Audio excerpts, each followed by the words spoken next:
inkosi yasekuphakame.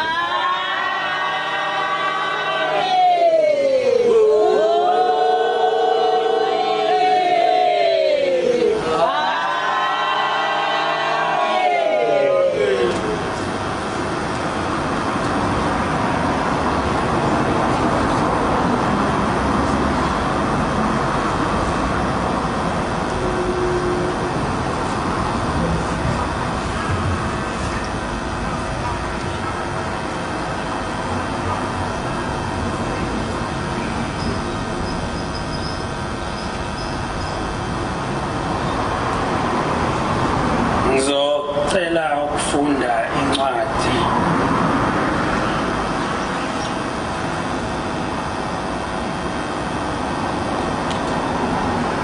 ka-Exodus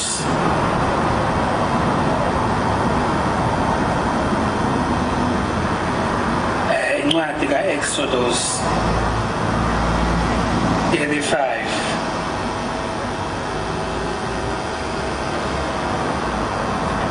evesini ifundeka kanje: uMosi wabutha isizwe sonke sakwa-Israyeli,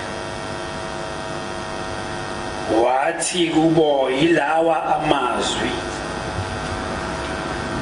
awashoyo uJehova ukuba niwagcine. Kosetshenzwa izinsuku eziyisithupha, kepha ngosuku lwesikhombisa alube usuku olungcwele kini, yisabatha lokuphumula kuJehova.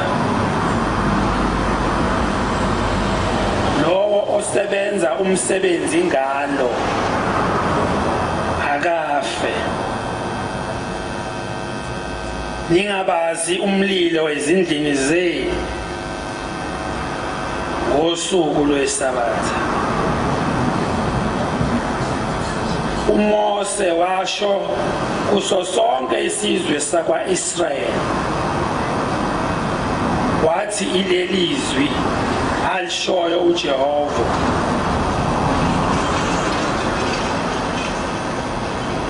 wathi thabathani kini iminikelo kaJehova, onenhliziyo ethandayo awulethe umnikelo kuJehova.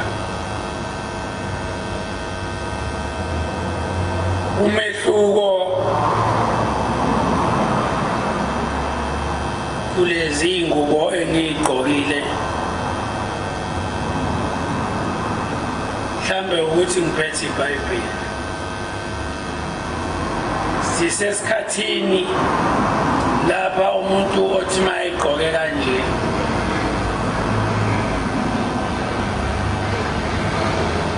uphethe isibhamu, uphethe isikhali esibulalayo,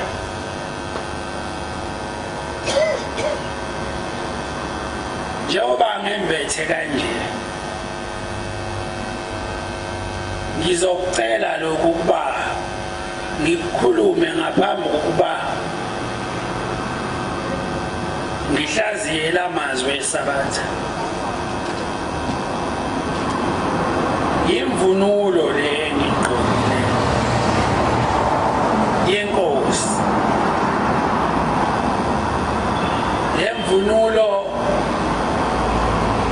imvunulo yenkosi indonsa yokusa.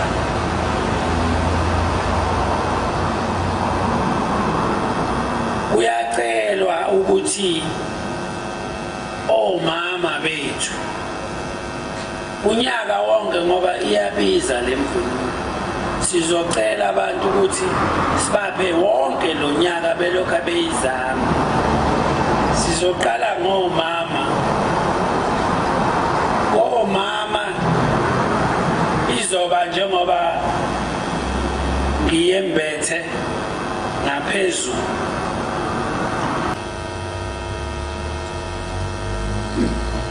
Kukhona ke umoya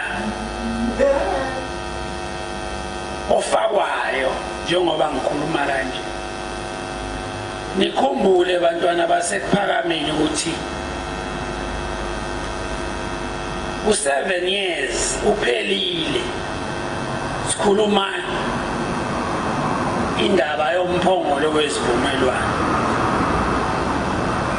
U7 years uphelile inkosi ebiyilokhu ikhuluma ngawo. Sikhuluma indaba yokuba uhlangane ibandla lamaNazaretha. Kuzawushintsha ke izinto njengoba kuphelele 7 years.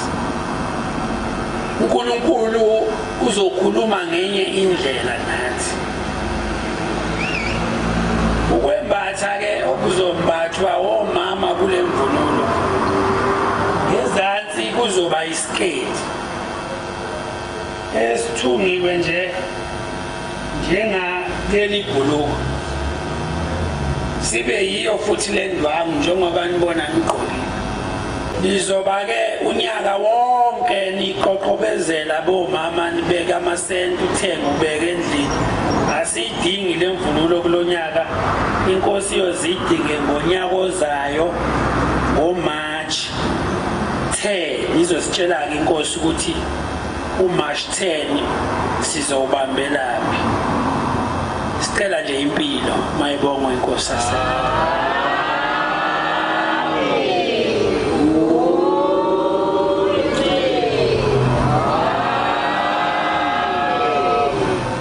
Ngibuyela ke kwinhlayisuthi. Inhlayisuthi amakhehla, insizwa, abantwana babafana.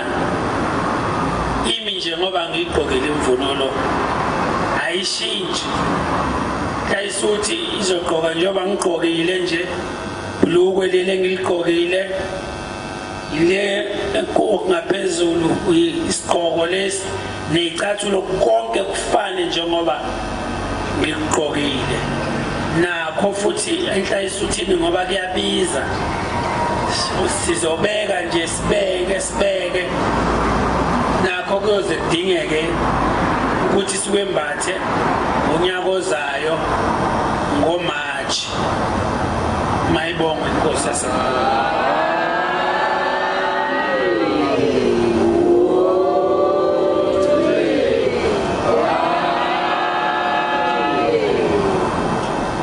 Bazobuza ke abanye ukuthi amakhosazana angwabali ngoba kwenze njalo. Lempe esilwayo ayikakawadinga amakhosazana. Sadinga omama nezinsizwa nabafanyana laba abancane. Sizotshelwa maseswadinga amakhosazana. Kusho ukuthi amakhosazana azosishayela igubhu nje. Athi ziboshwa wozani.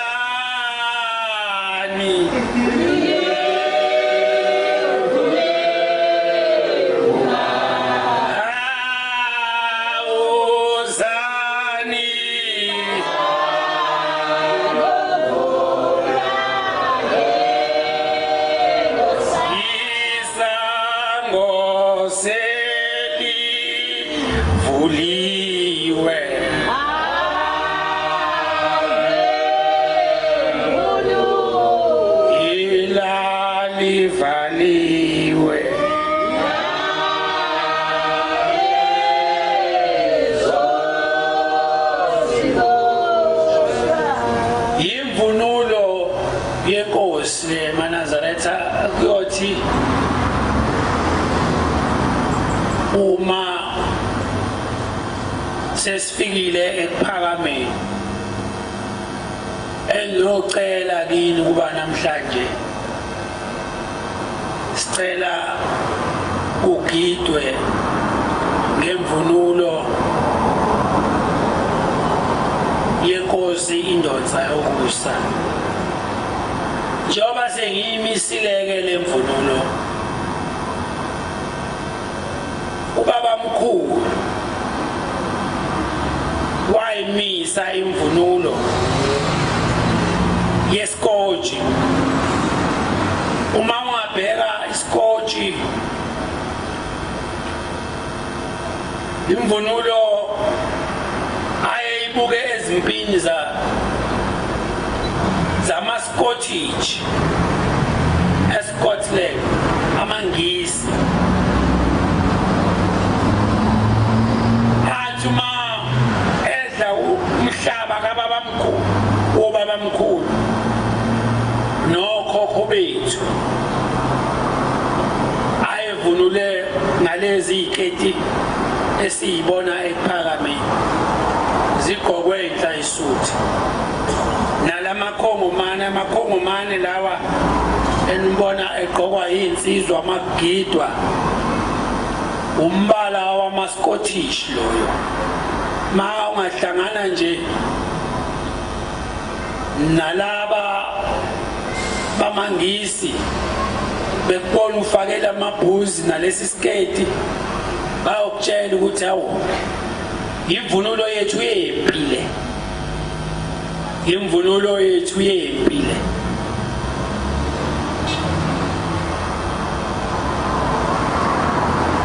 Insizwa ke zincane zayigqoka isiketi esibomvu, zigide ngaso. Mayiqala insizwa seyikhulile, bese sishintsha lesi sketi nesikhathi sikababamkhulu, sibe nophawu olubomvu lana olumhlophe.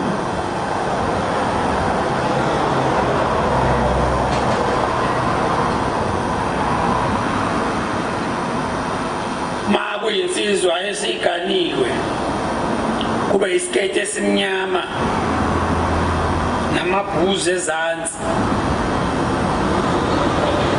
nekhongomane.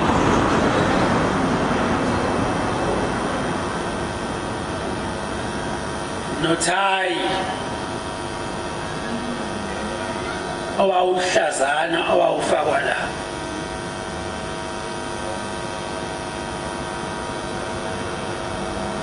Kwakuyimimoya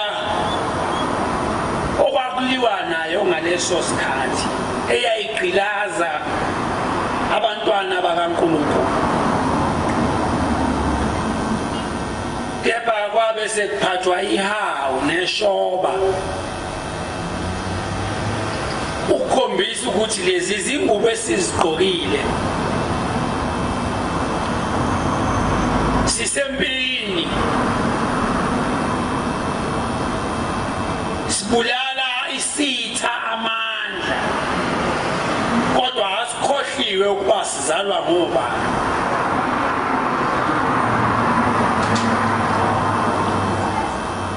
Thema ifika inkosi yasePhakameni ilanga, wayese enza eyakhe imvunulo kuzo futhi insizwa.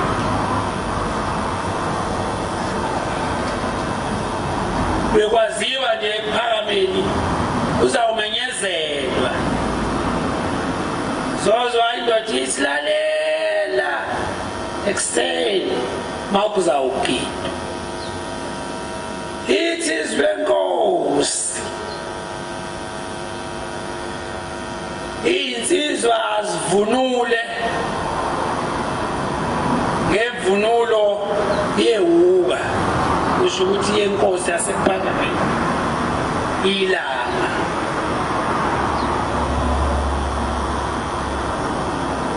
Iyaziwa ke leyo mvunulo, zazimbatha insizwa zasePhakameni kungasona iskoshi esimnyama, kuyiskoshi esasinombala ongazi ukuthi uphinkanyana kodwa ukho bomvu, bese uba mhlophe ulayini la ezansi, bese kuba yiwa amabhuzi namasokisi amhlophe nekhongomane nehembe eliney'nsephe ezimhlophe. izophuma inkosi nayo ngalelo langa iyoba ivunule njengoba insizwa zivunulile ephakameni uBabulonda inkosi uPhasha wayenza imvunulo yakhe ikhona nje eyomama nje basekuphakameni mabevunulile bona ihlaza eyabo ayifani yale egqoka basebuhleni mawubona nje omama bevunule ngemvunulo ehlaza imvunulo kaBabulonda leyo ashiya kodwa yenze komama akazange azayenze einsizweni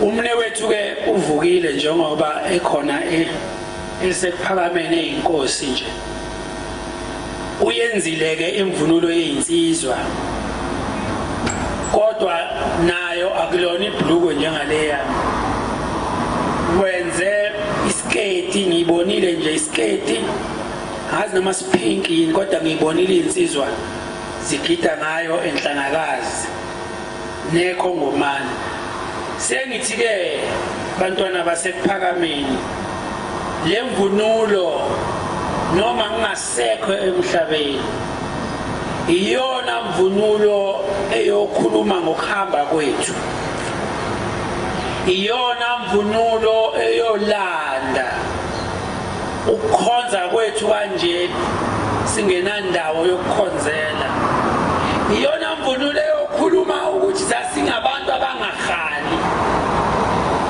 asihali maNazaretha sibona abantu abangamathatha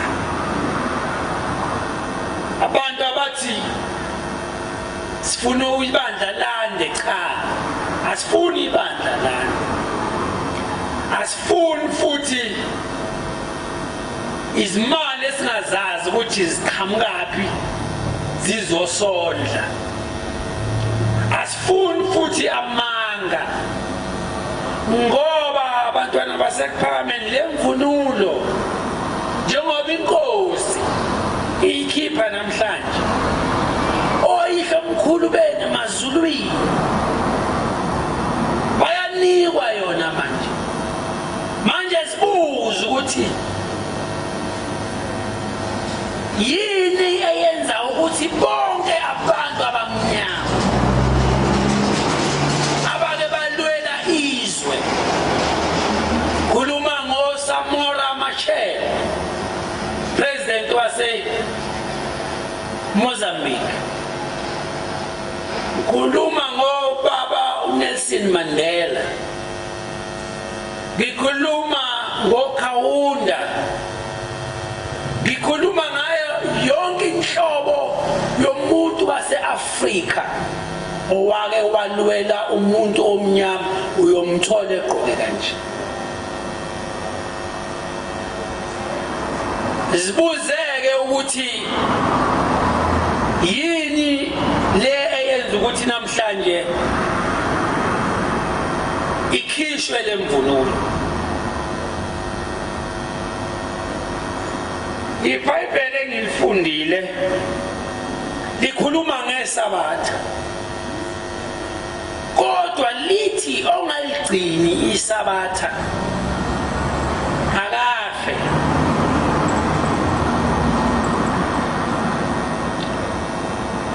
ongaligcini iSabatha akafe kodwa uNkulunkulu uyaphikisa kuyo lencwadi kaMose ukubulawa kwabantu zicela nje ukufunda uExodus ngoba uExodus ufunda ngoba incwadi ekhuluma ngoMose uthi uShembe uma esishumayeza uthi bantwana basekuphakameni nilalele nigcine imithetho kaNkulunkulu umbiza ngoJehova uthi anlobela yona uJehova ngenceku yakhe uMoses. Uyabona amaJuda awalifundi leli iBhayibheli engiliphethe, afunda iTorah. Kodwa lezi zincwadi zihlangana kanjani? Ungahlakaniphi kakhulu. Mawusuhlakaniphe kakhulu, sewuhlakaniphe ngalendlela yokuthi uhamba utshela abantu ukuthi bangaphinde balifunde iBhayibheli. Ubuzibuka uthi hawu Nkosi, ngahlakanipha kangaka.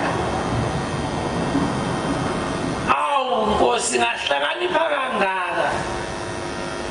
Yimina lo othi lingafundi iBhayibheli, kwenze njani?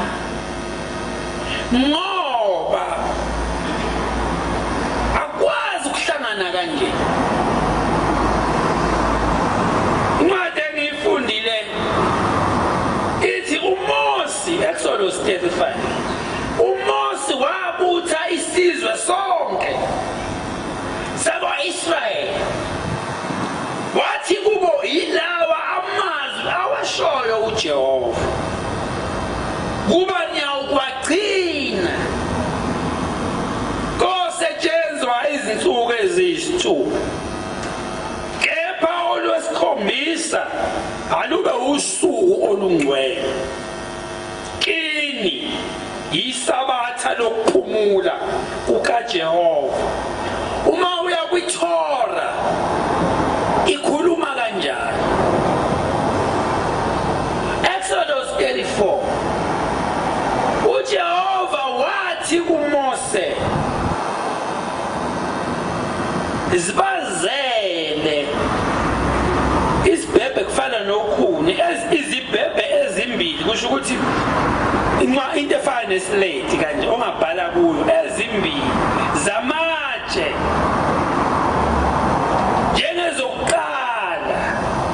Ngiyakuloba kulezo zibhebhe amazwi ayekhona kwezokuqala. uMose, bantwana basekuphakameni, kwafika isikhathi esinjengalesi sikhathi esikhona emhlabeni. Angifuni uma ngiphambi kwenu kusasa ngizibone ngiwumuntu oduba abantu bakaNkulunkulu. Ingakho ngicelele imvunulo ezulwini ukuba Nkosi, ngilwele nemimoya. Abantu emhlabeni bangenwe imimoya emibi, imimoya yobuqili, imimoya yokuhlambalaza. Ungahamba ubuke amabandla athwele, abefundisi bayathwala, bathwalele ukugcwalisa amabandla. Indaba kaNkulunkulu iphenduke inhlekisa. Abafundile bafunda iBhayibheli, baphikisa usiko. Abazi usiko baphakamisa usiko, baphikisa okulotshiwe.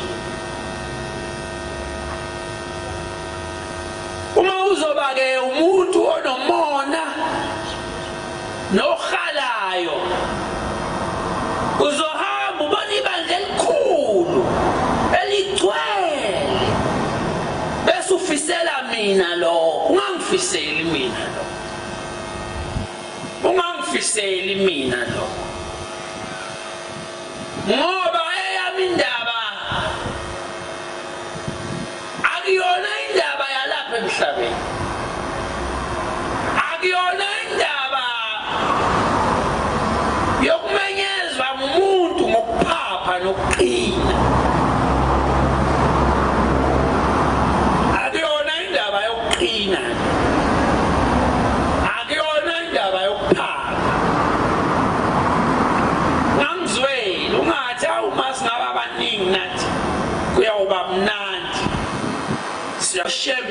esihamba naye akanjalo.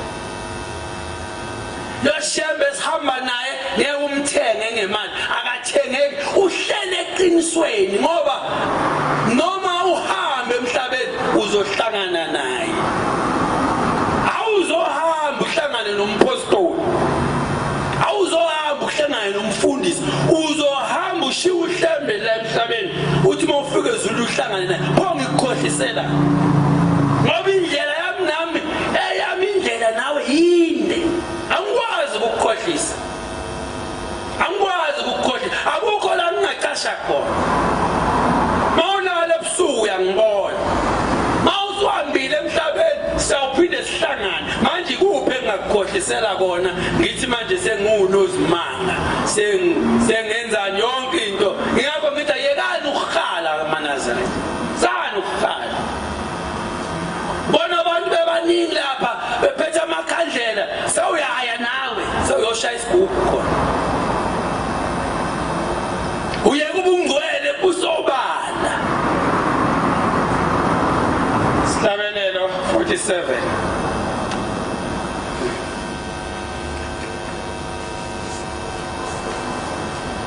Uthi ake ngizame naku sokunamakhandlela abomvu ngapha. Wahamba uzama. Uye kubungcwele.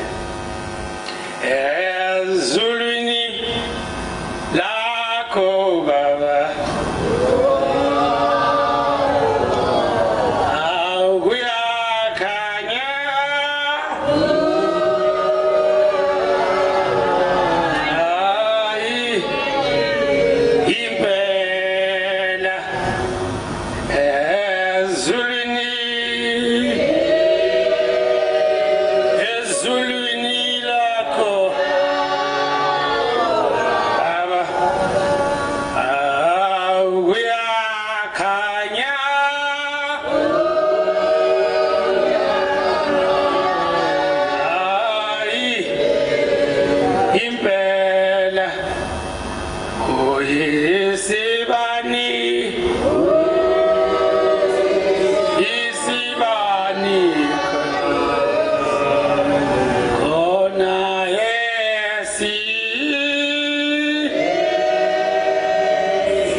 Zulwini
ngisize nakho Nkosi sengiyahlakanipha ngisize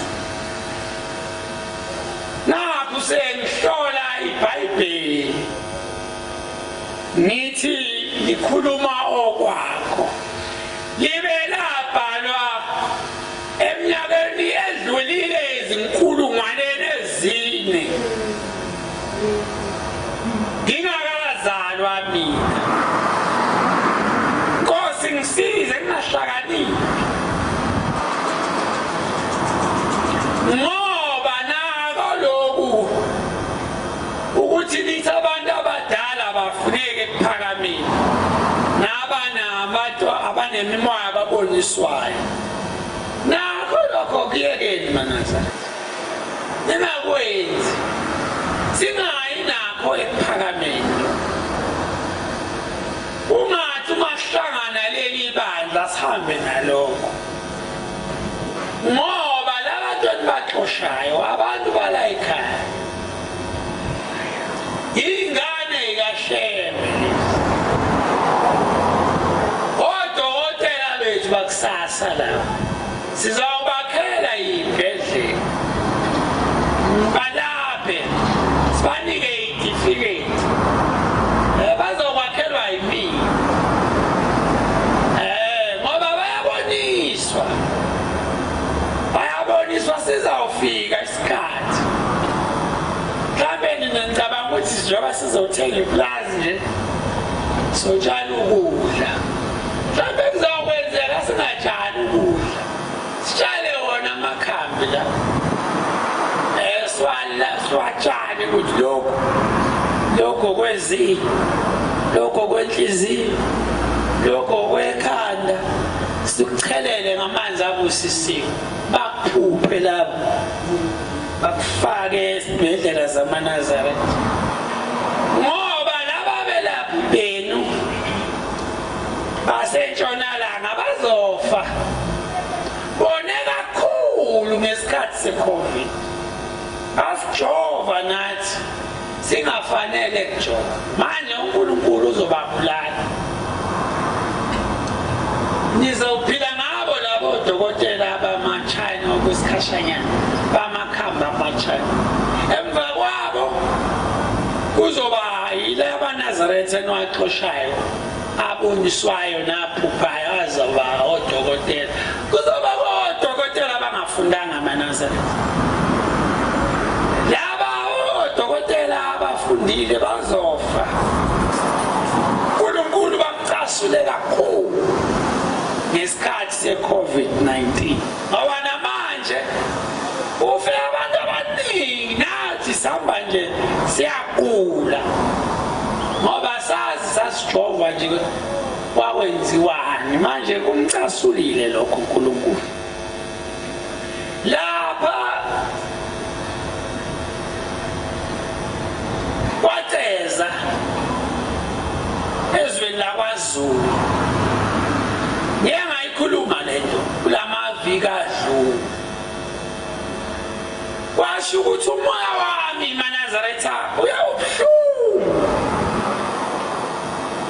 nalento eyenzeka kuleli lizwe lase-Israel ubuhlungu kakhulu noma ngihlele endlini nokuhlala nje ngicabange ukuthi njengoba sihleli nje thina kunabantu kuyabanda lapha e-Israel manje kuyabanda kuyanetha kunabantu ababalelela amabhomu kunabantu ababalekela isibhamu njengoba silele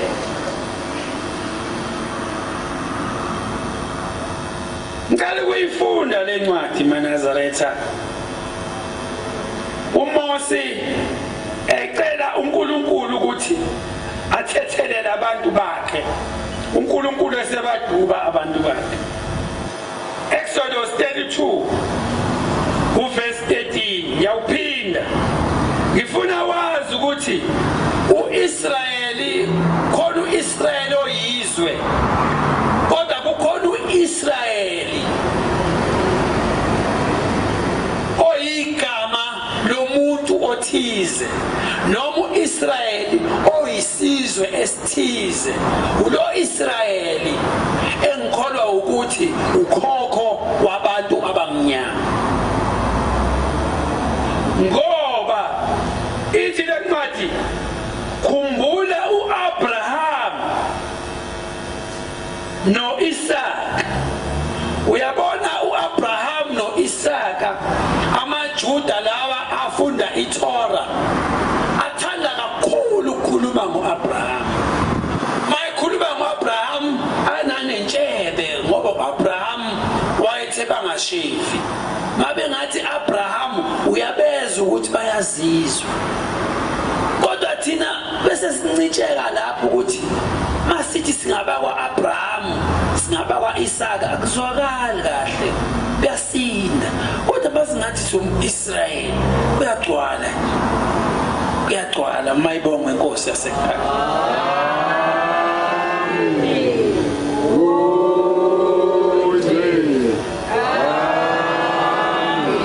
Kepha ayikhulumi nge-Israyeli izwe leli kuliwa kulo cha. Ithi uverse 13 khumbula uAbraham noIsaac noIsrael izinceku zakho. So izinceku zakho. So uyabona lo Israeli akulonizwe leli kukhulunywa ngalo. uIsrael izinceku zakho.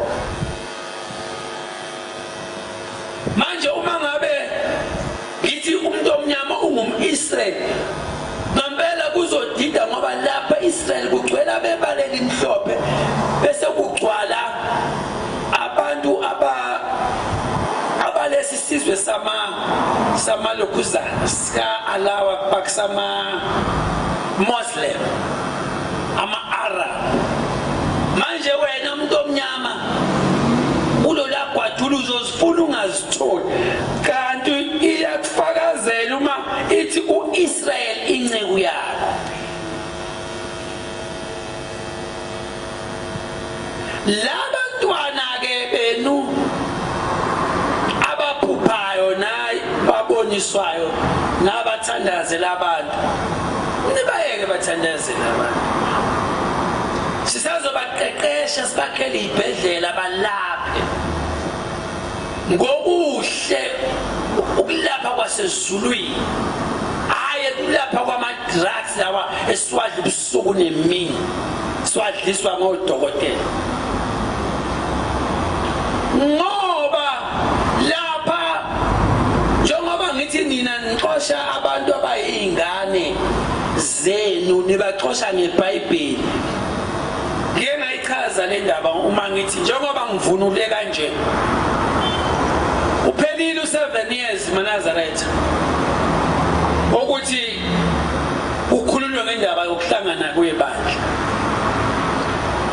Kushintshwe igxathi manje njengoba inkosi ithi ifuna lemvunulo ngonyaka ozayo ngoMachi. Kumele sibe siqala omama belungisa lemvunulo insizwa zilungisa lapha waceza. Uzobona la indaba engisho wokhokho bethu umzazela ingakho lamadlozi manje evuka kulezi ingane ke manje njoba ziphupha kodwa nabasithi abayothwasa phela cha senithwasile nje isihlasinyise emanzini sithi sithandazana abantu baphile mayibongwe inkosi ashongo ukuthwasana cha.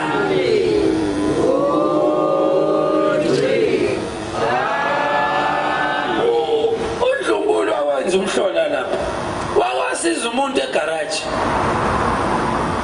intombazana mina ngibuye ngisaba intombazana yambuza uhamba apho uyasho ngihamba kwaShema ubongiphathela into zakhona wayiphathela iphepha wayiphathela into zakwaShema ngizazi mina ukuthi yini nina niyazazi into mayiza kwaShema mase umuntu uhamba aphi ngivele ngixayeke mina ukuthi ngizomphathelani ngoba ngiphelele kumele abuke mina khulume mfundisi uNkulunkulu omphathela iphepha lentombazana egarage wayiphathela amakhandlela angawozi wayiphathela amanzi yaphila intombazana yazathola abantwana engabatholi mayibongwe inkosi yasekhaya.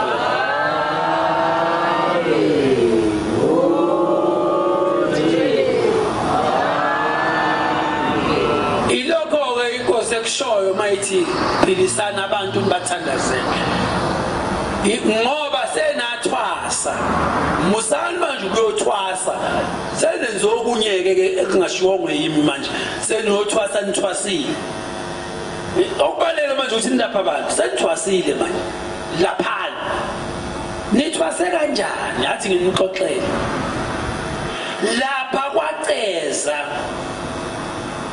kwakukhona umuzi lo muzi lo kwakuwumuzi kaSokhabuzela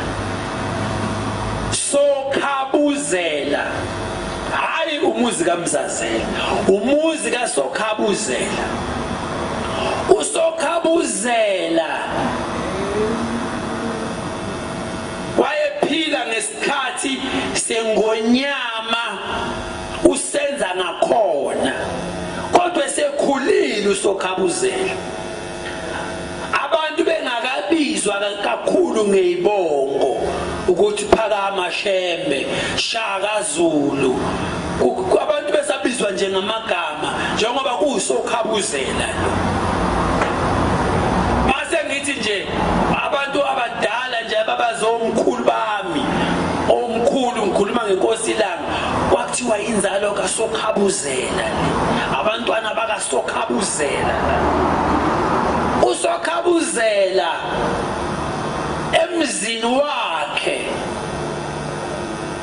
wayezala inkosana yakhe okwakuMzazela ngesikhathi sengonyama usenza ngakhona, ephila usenza ngakhona. Leyo suthu kwaZulu impela. La emzini kaSokhabuzela le ndodana yakhe uMzazela wayenesiphiwo sokuthwasisa, enamathwasa akhe. Ilamathwasa ke ayini nathwasa ngaleso sikhathi. Ingakho manje lokho anihamba kuthiwa namadlozi nihamba nithwasiswa into engathwasiseki, niye kwabanye nibe nogobela abawu-20, kanti ngabe nilapha abantu nje nilinde lesi sikhathi esishoyo inkosi ininike itifiketi bese niba odokotela. Mayibonge inkosi ngoba siyenza leso sikhathi.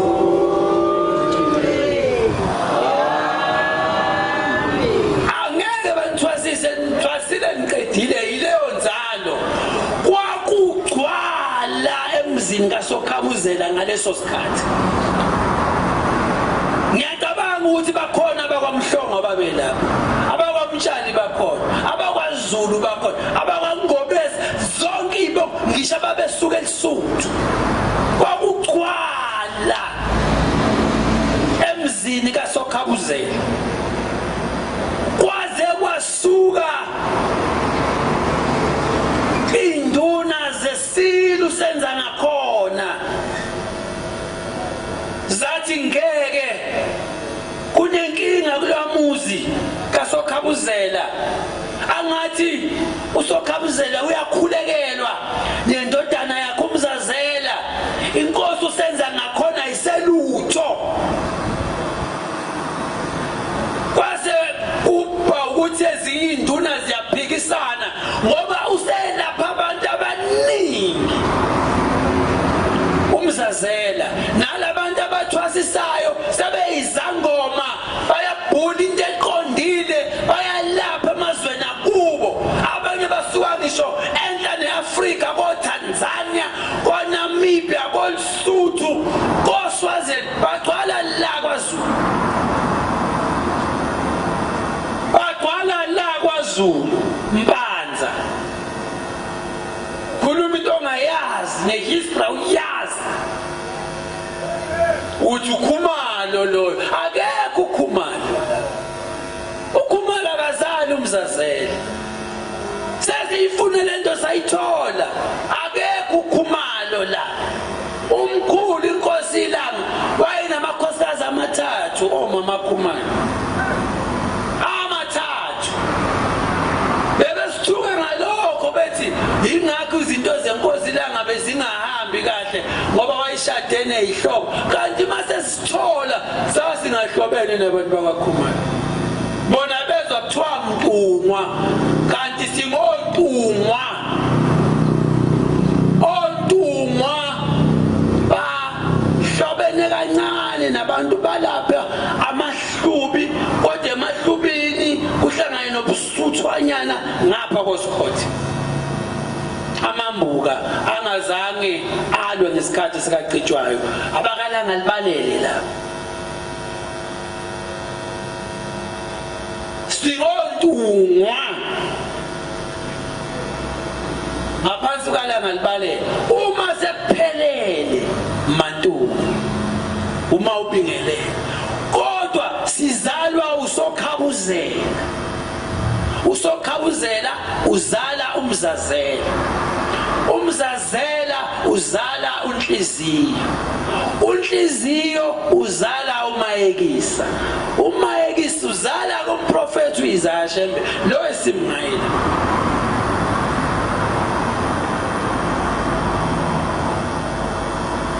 usokhabuzela uzala umzazela yiwa ke lamathwasa lawa axoshwa kaShembe ekuthiwa ayathakatha izangoma uShembe akayifuni ihlazo vele uvala amadlebe nje ukuthi uma kungasafunwa ke abalaphi bendabuko kodwa sifuna besilungu siyabafuna laba besilungu umfundisi laba odoctor siyabafuna kodwa lo amakhamba kithi yabo ihlazo lelo eChina nje abalaphi bendabuko kunanezibhedlela zakhona zabaChina alapha ngesiChina nathi mase sesifikile kuphakamini so kwakhe ibhedlela eziclean kodwa zodokotela besintu mayibonga inkosi yasekuphakamini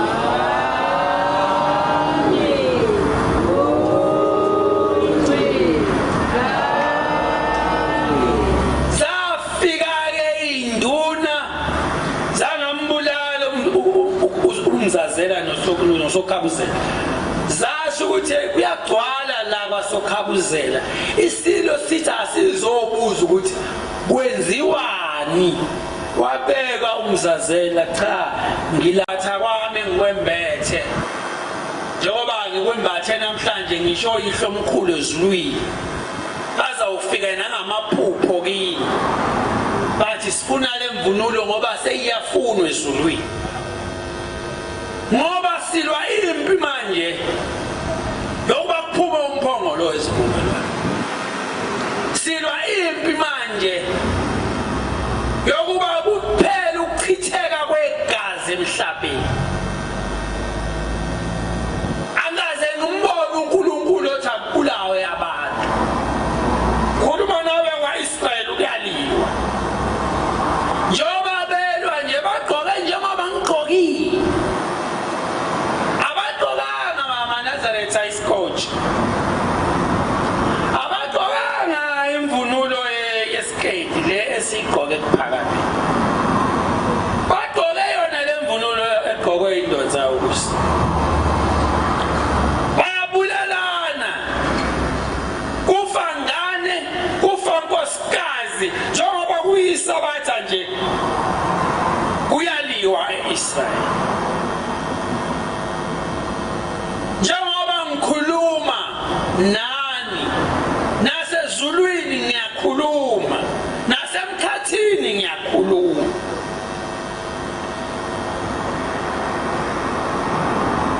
manje akuyona indaba yesonto angiyena umuntu wesonto ungibuka uthi kubantu bakini esontweni angisonti akusontwa la akekho sonto omunye ngoba mase kusontwa nizawusontana nalo uzawusonta lo nalo sontelo nalo nizawuqala nisontane nodwa manje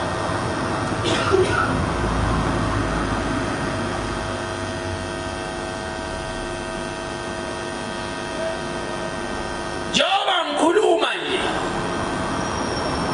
ngithula lemvunulo amakhehle ezulwini amanye angakaze aligqoke ibhulukwe ayahleka manje uyakuzana uNkosi ibhulukwe ligqoka kanjani awushembe thiweqoka thi Inkosi asigqoke musukubuza nganeketi sayigqoka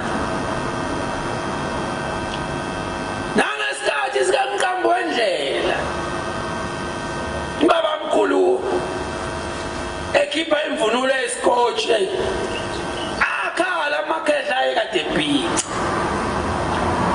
abanye bathi ushembe uyahlala uthi ukuthi uShembe asigqoke iziketi kanti sekukhulunywa ezulwini sekukhulunywa ezulwini ukuthi manje abagqoka amabhuzi abagqoka iziketi abafaka amasokisi anje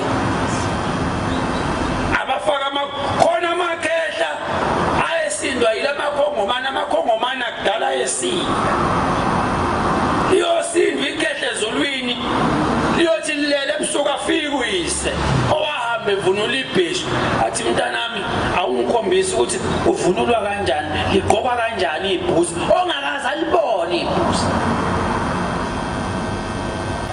asivunule kanje owethu umehluko sizawuphatha lona iBhayibheli asizohlukana na Zocela ukuyifunda le ncwadi kaMose Exodus 32 ngicela ukuyifunda kuverse 9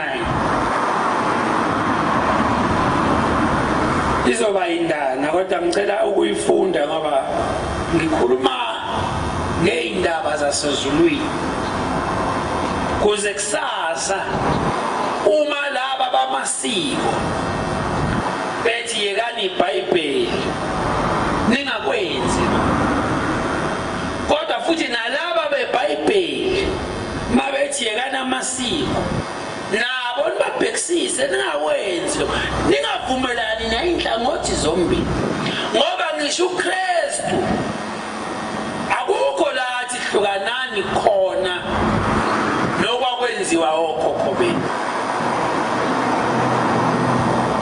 ingakho uShembe kuyise konke ungabeke sewuhlakanipha sewuthi wena hayi mina ngeke ngisayishisa impepho mina ngeke ngisamkhulisa umntwana ngoba naye uKristu wenzelwa usiko lwakubo kwaJuda sho njalo incwadi wenzelwa usiko wathi uma esekhulile base bemlanda bakubo ngokosiko lwakwaJuda wayesenzelwa usiko lwakubo nawe ke ungakhohlwa ukuthi ungumuntu waseAfrika noma ulifunda iBhayibheli ungakhohlwa ukuthi wena kuze uconnecte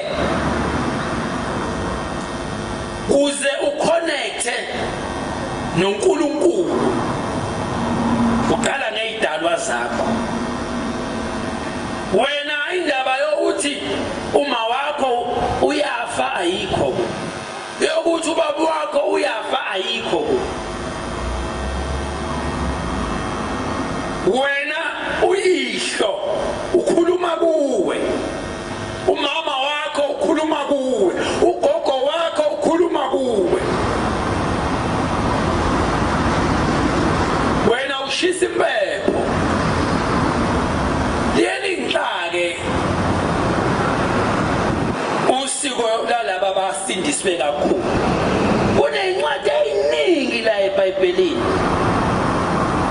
ezimbi kodwa umuntu bese umuzwa ngifuna ukuyikhuluma lento ngifuna ukuyikhuluma lento umuzwa umuntu esethi yena abantu abanabantu abadala abafuneki la ekuphakameni ayikho leyo ayikho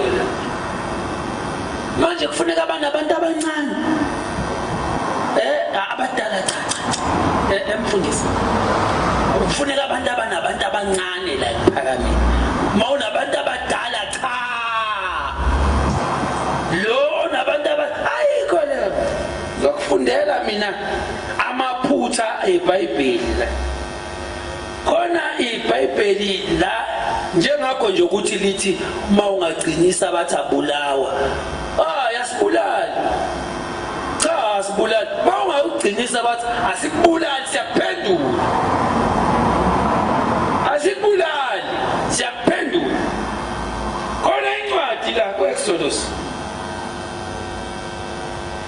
oyibonayo ukuthi iyasiphikisa ithi ungabulali kodwa egcineni yona ithi ungabulali njengoba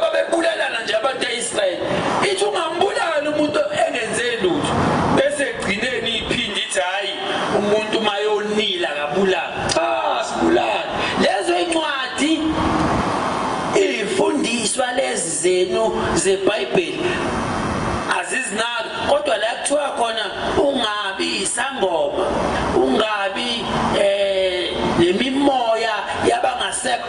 Lapho ke bayohlala ompanza,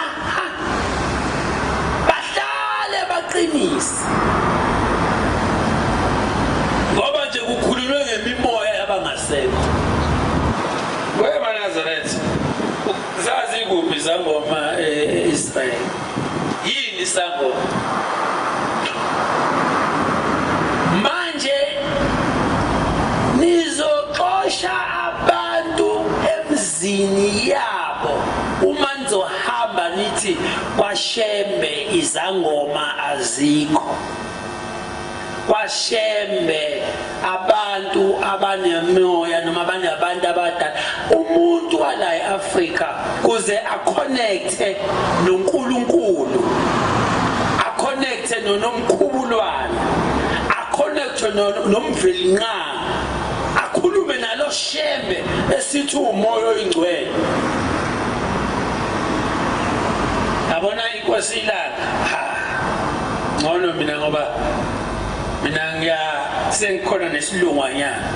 Inkosi ilanga yayikhuluma kuqonde nje, uthi kwenye ivideo yakhe,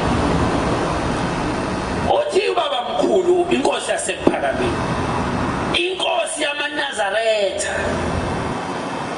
owathi umqambo wendlela maNazaretha kuza inkosi, uthi mina lapha ePhakameni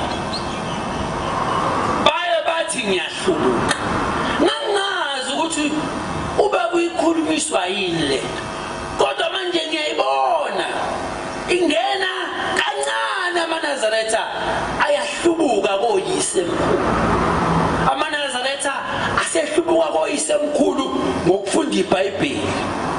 Leli ke ngilifundayo namhlanje, njengoba ngikhipha imvunulo nje, ngibuyela kulo impela, ngibuyela kulo impela. Uthi ubaba mkhulu lapha ePhakameni bathi abafundisi ngiyahlubuka, bathi nina maNazaretha nikhonza amadlozi, nina maNazaretha nikhonza amadlozi. Kusho inkosi la, ikhona leyo tape yakhe. Nina maNazaretha bathi nikhonza amadlozi. Uthi ke awuthi nginitshele, njengoba bethi mina ngiyahlubuka, uthi mina ngiyakhuleka impela ngiqinise,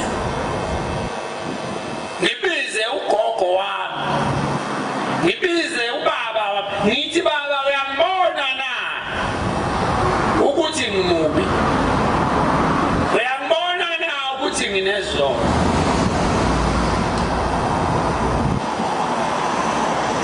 Uthi ngimbize ngiqinise, uthi kodwa abaningi benu la abakaze bahlabele ngisho yise emakhaya abo, uthi babiza oyise ngamadimoni, umuntu akaze amenzele lutho uyise. Kukhuluma uShembe maNazaretha, ekhuluma ngesikhathi sobandlululo.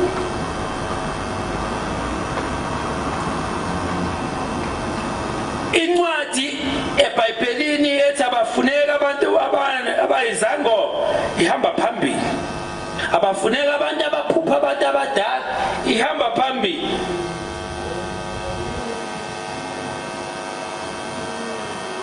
Kodwa amaphutha ala eBhayibhelini, njengoba kubulawa abantu nje Israel, kubulawa abantu eGaza, cha lokho hayi. Uthi uNkulunkulu ungabulali, uthi ungabulali, kodwa idide futhi mayisithi obulela kabulawe. Manje ubani ozobulala futhi? Ungabulali, kodwa obulela kabulawe.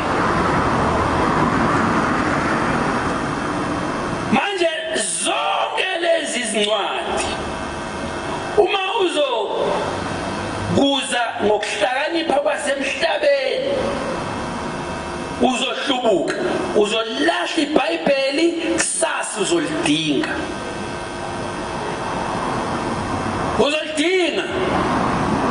ngoba wonke lamasonto athi alahla iBhayibheli manje ifashion ayikali ukwenzeka yakenzeka ingakho kukhulunywa ngezangoma manje la iBhayibheli impikiswano endala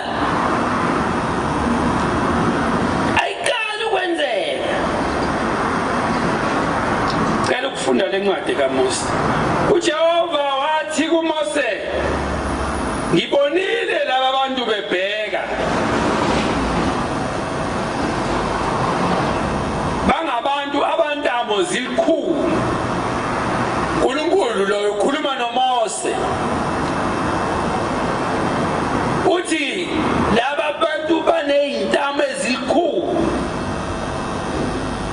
awukungiyeke kuba ulaka lwami lubavuthele ngibaqede ngiyakukwenza wena ube isizwe esikhulu uMose wanxusa uJehova uThixo wakhe wathi Jehova ulwala lwakho lubavuthelelani abantu bakho obakhiphileyo ezweni laseGibhithe ngamandla amakhulu nangesandla esiqatha abaseGibhithe bayokusho ngani ukuthi wabakhipha ngokubi ukuba ubabulale ezintabeni ubaqede ebusweni bomhlaba buya olwakeni lwakho oluvuthayo phenduka kulobu bubi kubantu bakho khumbula uAbraham noIsaka noIsrael uyabona ukuthi uIsraeli lo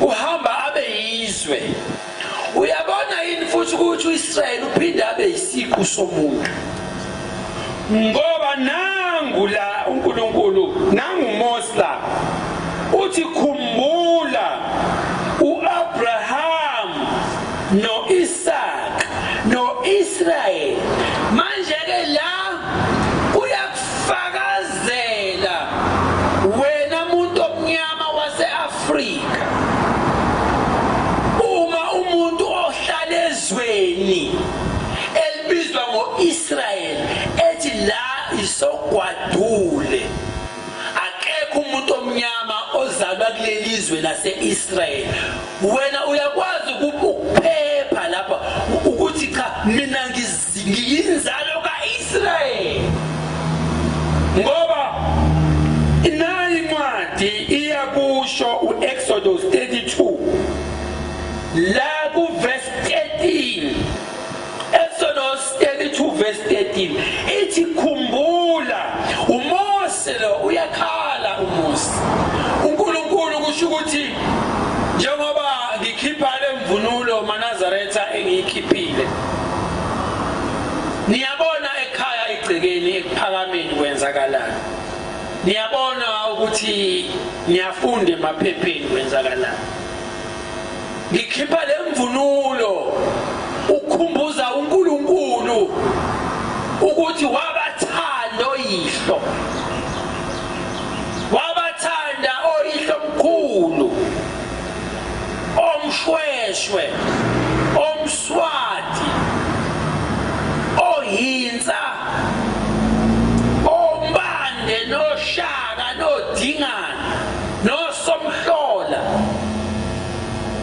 nomampuru uNkulunkulu wabathanda oyihlo mkhulu wabavusela isabatha bathi abadala esizweni esimnyama kuzo zonke izizwe uNkulunkulu wayethumela kodwa kini kwehla uNkulunkulu uqobo umprofethi uIsaya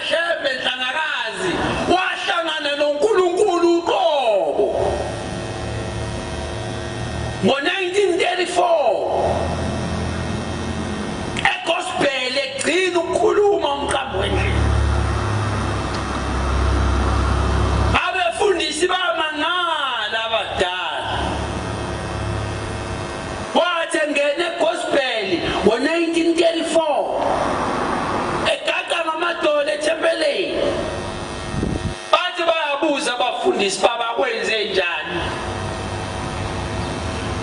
Wathi maNazaretha, wathi ngivela kude, wathi ngibonile inkosi yenu, wathi ngibonile inkosi yamaNazaretha, wathi yinhle kangaka inkosi, wathi muhle kangaka uSimakade wenu, wathi yinhle ngisho seyichoboza izitha zethu, wathi mbala muni lo muhle kangaka, wathi umbala wenkosi yamaNazaretha.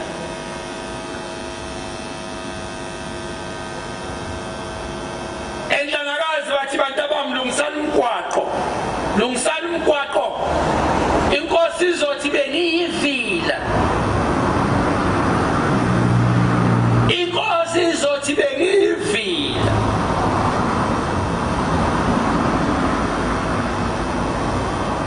Uma esenhlangakazi elinde uNkulunkulu kwaba isimanga, ngoba lo uNkulunkulu ayemlindile waqhamuka lengane athi uma eyithola entabazwe ngoJuly 27 ngo-1904 ayekade boniswe ngayo yehla indwangu lento engayazi, wathi wabheka le ndwangu, wathi uyavula kuyo wathola umntwana omfana, wathiwa uyambona lo mntwana uzomthola kunkosikazi wakho omncane, uzomthola kunkosikazi wakho omncane, uzungamfundisi imikhuba emibi, uze umphathe kahle lo mntwana. Ushizwi engakaze abone uNkulunkulu lithi izwi ngoba ngizawusebenza naye, ngizawusebenza naye. Wathi ezalwa ubaba mkhulu inkosi Ilanga ubande entabazwe Harrismith ngoJuly 27 1904, ubaba mkhulu wayemelana eSagila, ugogo Mahadebe wayesakhona ephila, bacabanga ukuthi engabe ikhanda lakhe selisangene yini uyobulala ingane yini, ngoba babemsola ukuthi ikhanda alisasebenzi kahle, ngoba wayehlala ekhuluma yedwa ekhuluma. Njengoba ngithi imvunulo le ngigqokile, njengoba ngithi kini njengoba sikhuluma sisemkhathini asikho emhlabeni, umuntu onengqondo encane uzobuka umgwaqabuka amarobot thatha nakho uyahlanya impela, uyahlanya usemkhathini kanjani, kodwa ngisemkhathini ngoba ngiyabona. Wena ubona imoto ziyadlula, kodwa abasezulwini bayazi ukuthi lokhu ngikhuluma emkhathini, angikhulumi la. Uyafika umuntu la athi ufuna ukuzongibona, mhlawumbe omunye egula uzahambe engangibonanga, zidlule imoto zibe yinkulungwane, aduka umuntu azahambe emhlabeni engazange azangibona. Ithi insizwa yaseDube engihlangane nayo ewumfundisi, insizwa yaseDube engihlangane naye uyumfundisi waseDube, ithi inhlanzi isho kimi kulamaviki adlule, ithi inhlanzi ikhala inyembezi ngiphe 50 rand, ithi inhlanzi kade ngiboshiwe, ngiboshelwe ukuthi ngibulela umuntu, ithi ngaphuma nomphakathi kushaya umuntu isigebengu sitshontshe kwami waboshwa mina, uthi inhlanzi ngihamba icala, ngathula ngamlalela nomfundisi ngoba bengibabalekela abantu engangisonta nabeDube. Uthi inhlanzi ngicela ukukhuluma, ngathi khuluma. Uthi inhlanzi saba nenhlanhla eDube sasikubona amasabatha wonke, asibheka ngathi inhlanhla engaka mina ngibona inkosi wonke amasabatha, kodwa sengibhenzile sengikhohlile. Umuntu oseDube uthi inhlanzi saba nenhlanhla sasikubona wonke amasabatha, uthi asiyazi inhlanhla engaka, uthi namhla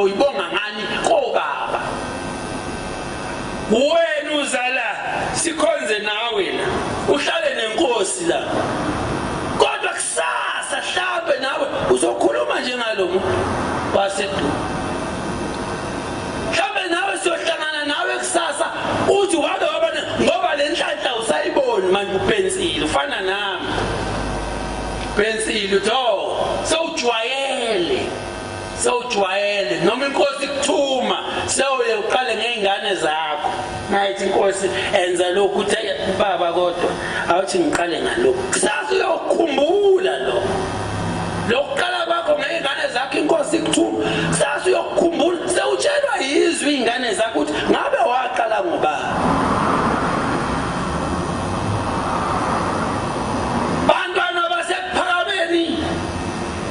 U-1904 27 July entabazwe wabemela umqambo wendlela uma emela wabeshaya endlini wathi mletheni umntwana bathi hayi umntwana umfana wabemthatha engakenziwa lutho eqeda ukuzalwa wabemthatha lo mntwana wabethatha isagila kwakubande kwa eHealthmith wayetsheni elali ayisi washaya itshela vela amanzi wayesemfaka lo mntwana emanzi embabhadisa wathi uma emfaka ithi inkosi yasePhakameni uma ixoxa le ndaba ithi nangesikhathi embabhadisa uthi ngambuka uthi ngabona ukuthi uzothuka ngahleka kusho umnikazi maNazaretha uthi ngesikhathi engibhabhadisa uyise uthi ngambuka ushilanga lamalanga uthi ngambona ukuthi uzongibona ngoba bayizothuka uma yengibona uthi ngahleka ngase ngimnyeka ubaba mkhulu enhlangakazi ngo-1913 ehlangana noNkulunkulu wehla ifu lelifu elehla kwakunensizwa eyayiyinhle indlela eyisimanga ishintshashintsha ivunule inamehlo ahlaba ngendlela eyisimanga angajwayeleki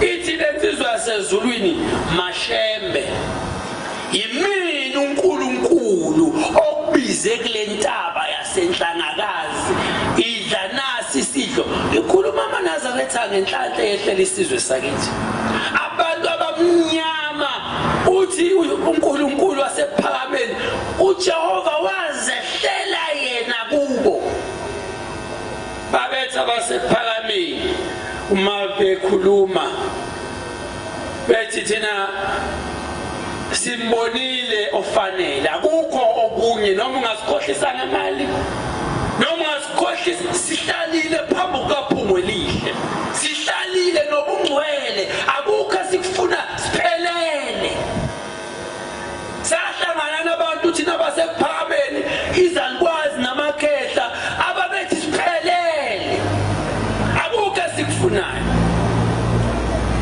ngakho wena leli bandla engiliholayo akulona ibandla kumele lingcoliswe maNazaretha ngokujaha izinto zasemhlabeni ukuthi sesizojaha ukuthi lande ngamanga sesizojaha manje sekuzohamba kubhalwa nje manje kufakwa isithombe sami thona ngunozimanga khona abantu sebabizwa ngonozimanga indoda yathi isonta namla angiyazi ubani igama layo njengoba ngibheka ifaka isithombe sayo kwezinye izindawo ithi unozimanga imhlobo abantu bazibiza ngonozimanga bantwana basePhakameni ungakhaleli ongeke uzukumele ngomhla wokuphela ngoba uyeza umhla wokuphela kungabi khona into uNkulunkulu athi bayebuza yona uthi baba la ngaqamba manga cha ngoba yena konke uyakwazi uma ngizomema la nigcwale ngikhohlise ngithi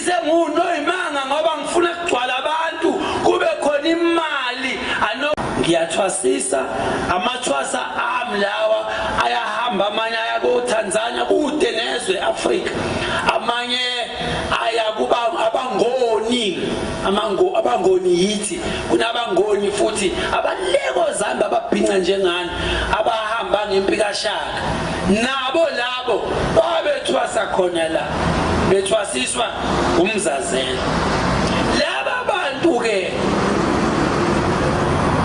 kwathi uma sebethwasile bahamba ngiyacabanga abanye bahambe emhlabeni yiko ke lokhu bungomo obuvuka kini okumele ke manje nihlukane nabo nisebenzisa amanzi novaselina nilinde leso sikhathi ushemba olubusisela khona indawo anakhela umhlaba nitshali imithi engcwele nilaphe ngobungcwele ukuthi niqale phansi niyofaka ikhumba nithi niyothwasa niqedile ukuthwasa ukuyibona manje esilinde ukuthi babe hodokotela ngiqedeleke umzazela kuze kufike thina wayesetshelwa ke ukuthi mzazela phuma la uhambe ngoba okhaleni lwakho kukhona ulizwi la kwaZulu kuzinkosi ezobusa ngegazi uprofitwa isilo ushaka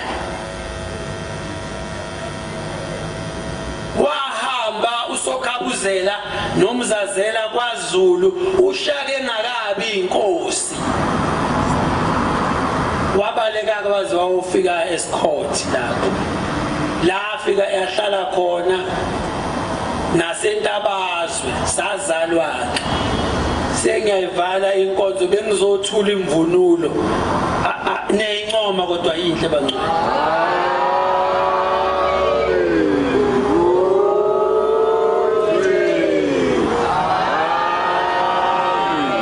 ngiyabonga ke idingeka ke imvunulo ngonyaka ozayo ngoMarch sinesikhathi bafundisi asibuyele neBhayibhelini manje asiqala phansi akukho kunye angithi bona sebayayeka siyalazi uyazi bese lifunde uyakhumbula zona asibuyele kulo inkosi ibusisa kuphama abangcwele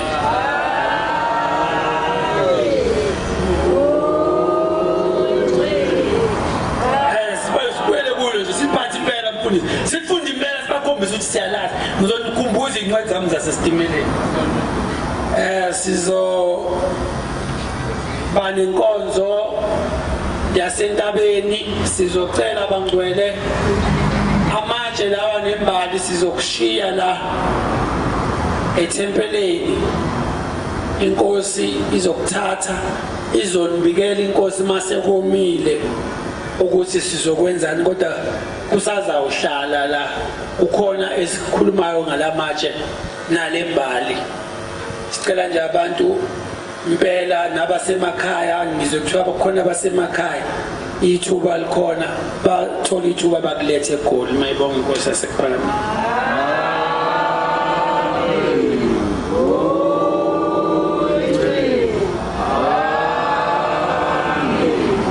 Stabelelo 181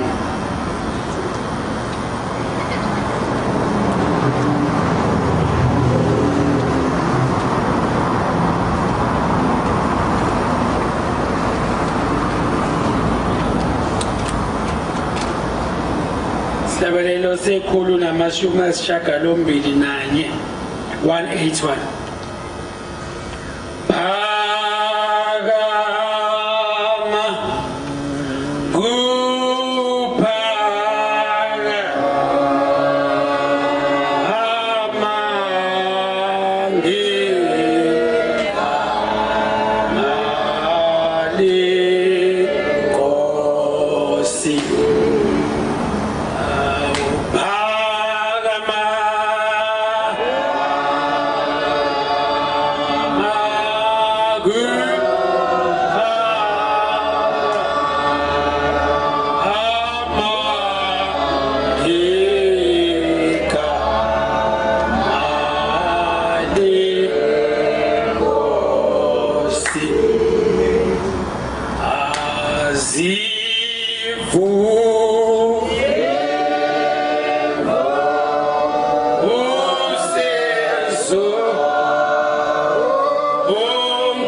Nkosi Nkosi isewena nasoliwe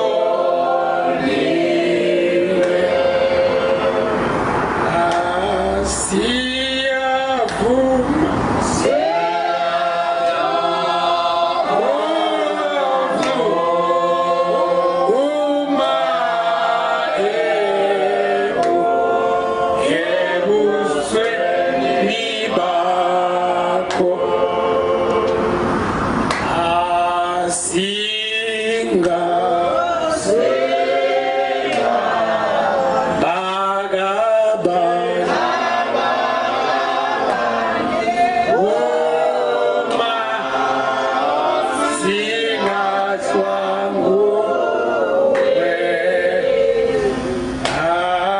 See